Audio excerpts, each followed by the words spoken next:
안녕하세요. 오늘은 5월 28일 일요일 밤 10시 40분 정도 됐고요. 저는 지금 일원동 공원에 앉아 있습니다. 사실 어제 토요일도 나왔었는데 공쳤고요. 오늘 또 하나도 못 잡고 이렇게 기다리고 앉아 있는 사이에 영상 하나 올립니다.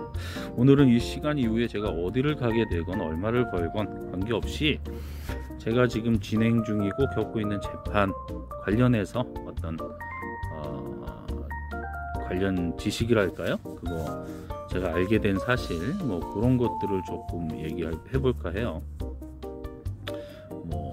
굳이 소제목을 달자면 제가 알려드리고 싶은 거는 그 공소장과 그리고 포괄일죄 그리고 경합범, 이게 뭔지 그 차이점에 대해서도 제가 설명을 드릴게요.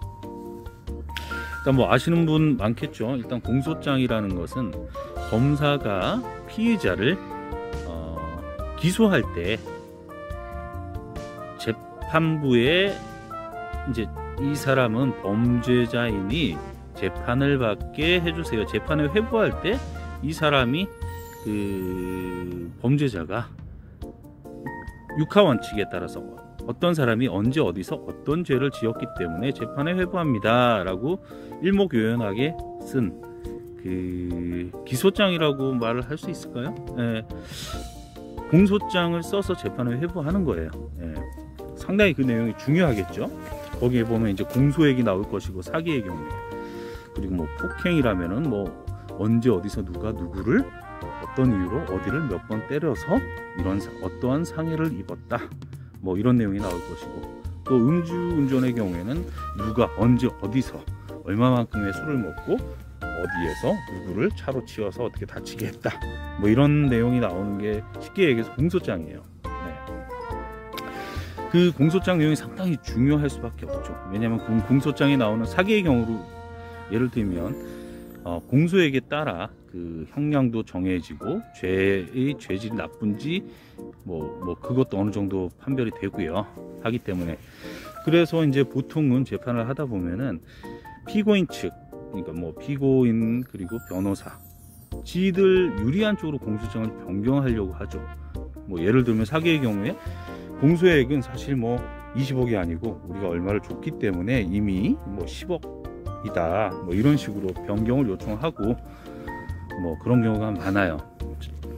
그리고 검사 측에서 알아서 공소장을 변경하는 경우는 극히 드물다. 이게 이제 제가 알고 있는 상식인데, 이제 제 재판의 경우를 예를 들면 최근에 이제 이번 달에 제가 이제 재판을 했고, 그 전에 재판을 할 때 그 재판장님이 우리 그 원고 측 검사에게 물었습니다.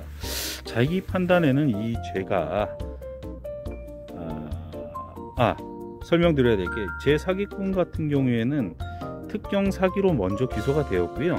그 다음에 일반 사기건으로 추가 기소가 돼서 두 죄가 병합이 됐습니다.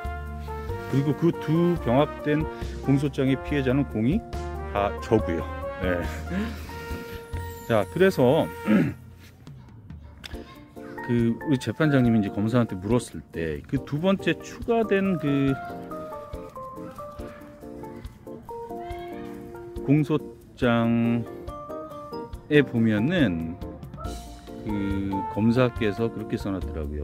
포괄하여, 앞에 이제 특경 사기와 포괄 일죄로 일죄의 사기다, 이런 내용이 있었던 것 같아요. 자, 여기에서 이제 포괄 일죄라는 거는 사실 앞에 특경 사기와 병합된 사기, 그거를 같은 피해자고 같은 성격의 사기이기 때문에 합해서 한 개의 죄로 본다, 포괄하여 일죄로 본다, 이런 뜻입니다. 그렇게 될 경우에는 보통은 이 피고인들한테 너무 유리해져요, 사실. 왜냐하면 예를 들면 제 앞에 특경 사기로 기소된 거는 공소액이 25억 7천 정도고요. 그냥 일반 사기로 이제 추가 기소돼서 병합된 그 사기는 공소액이 2억 4천이에요.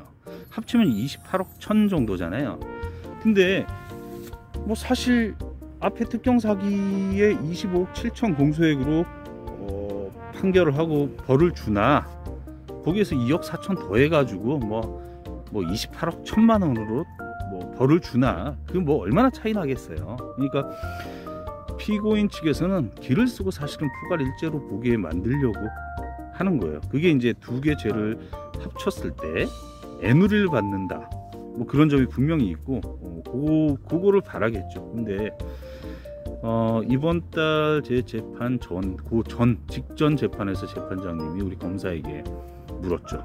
자기 판단에는 이 두 번째 추가 기소돼서 병합된 이 사기가 포괄일죄가 아닌 것 같은데 검사는 어떻게 생각하나 물었더니 저의 그 공판검사가 그렇게 총명한 분이 아니더라고요. 뭐 대답을 못하고 가만히 있었는데, 어쨌든 그 다음번 재판에서 의견서를 제출하기로 했었어요. 그 다음번이 사실 이번 달에 했던 그 재판이죠. 그때 검사의 의견서의 내용을 보니 두 번째 추가 기소돼서 병합된 그 사기는 포괄죄가 아니다. 한마디로 그 공소장에 있는 포괄하여라는 말을 삭제하겠다라고 했어요. 자, 이 뜻이 뭐냐? 그 반대 의미가 뭐냐면 경합범이에요.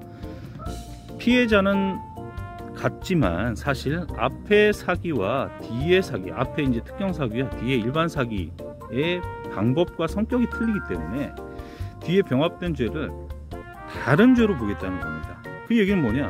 앞에 특경 사기로 벌을 주고 플러스로 뒤에 것도 온전히 뒤에 병합된 죄에 대해서 별도로 또 벌을 준다, 뭐 이런 뜻이에요. 그러니까 이 사기꾼, 범죄자, 피고인 입장에서는 두 개 합쳐서 애누리 받을 수 있는 기회를 날려버리고 한 가지 더 덤탱이를 더 쓰게 되는 어떤 그런 꼴이 되는 거죠. 예. 경축입니다. 진짜 경축 경합범 축하합니다. 이 사기꾼 개새끼야.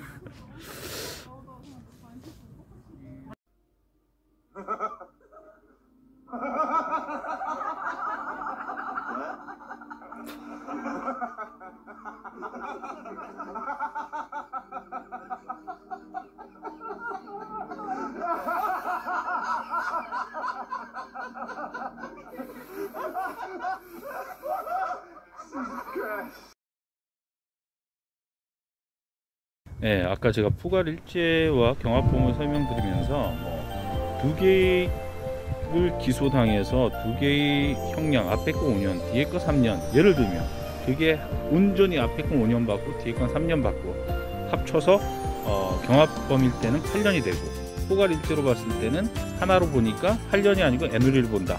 꼭 이거는 그렇진 않아요, 사실은. 설명드리기가 좀 복잡합니다. 어쨌든 양형 기준상에서는 어쨌든 경합범이 되는 게 피고인에게 훨씬 더 안 좋다, 그거는 확실하고요.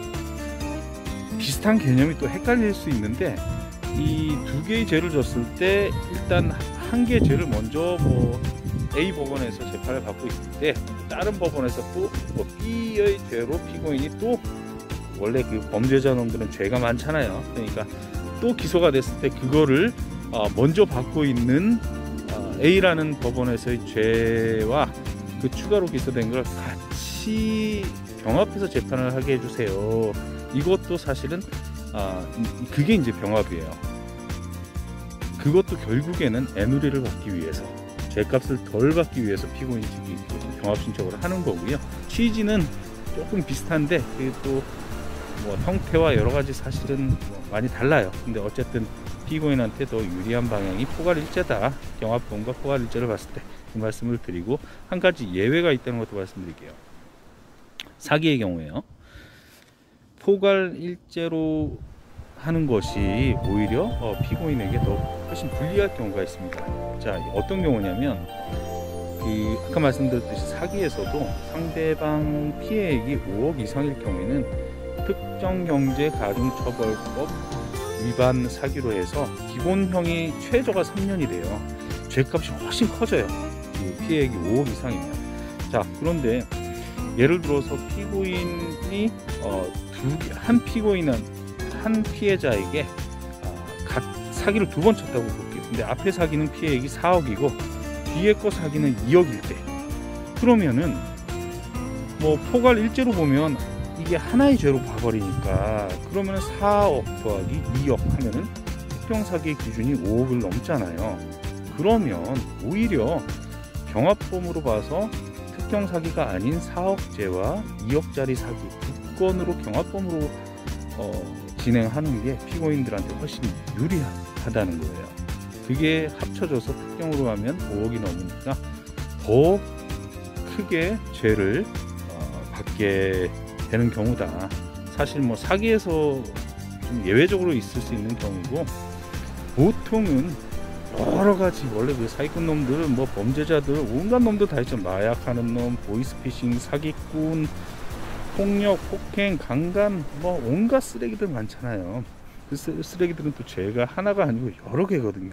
어쨌든 여러 개 합쳐서 하나의 죄로 볼 때 당연히 그 피고인들은 죄를 덜 받게 되겠죠. 네. 어쨌든 포괄 일죄가 일반적으로는 피고인들한테 더 유리하지만 그 2개 내지 3개 이상의 사기를 쳤을 때 그 같은 피해자에게 그 금액을 포괄 일죄로 봐서 오히려 5억을 초과했을 때 더 큰 벌을 받을 수 있다. 피고인한테 더 불리해진다. 그런 예외가 있다는 걸 알려드리고요. 저는 마치겠습니다.